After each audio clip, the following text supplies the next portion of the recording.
Chorrahani ikkinchi bo'lib kesib o'tadi.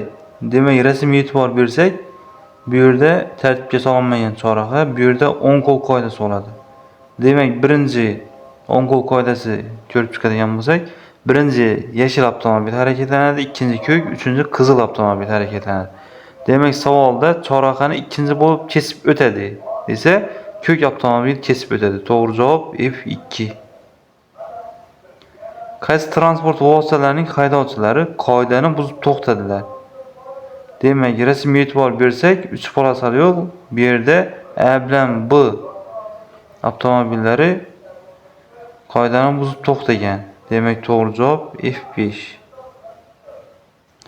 Qaysi belgi kesib o'tgan yo'llarda harakatlanayotgan transport vositalariga yo'l berishni yuklaydi? Demak, belgilarga e'tibor bersak, 3-belgi, ya'ni yo'l bering belgisi. To'g'ri javob F3. Temir yo'l kesishmasida umumiy xatar ishorasi sifatida quyidagi ishoralar turkumi xizmat qiladi. Ya'ni bitta uzun va 3 ta qisqa tovushli ishoralar. To'g'ri javob F2. Qaysi javobda chorrahadan o'tish tartibi to'g'ri ko'rsatilgan? Demak, bu yerda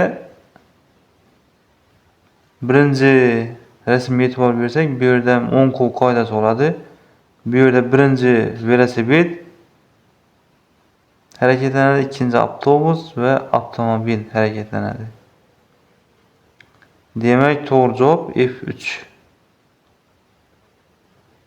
Haydovchi orqa g'ildiraklari yetakchi bo'lgan avtomobilning orqa o'qi sirpanib ketishi boshlaganda to'xtash uchun nima qilishi kerak?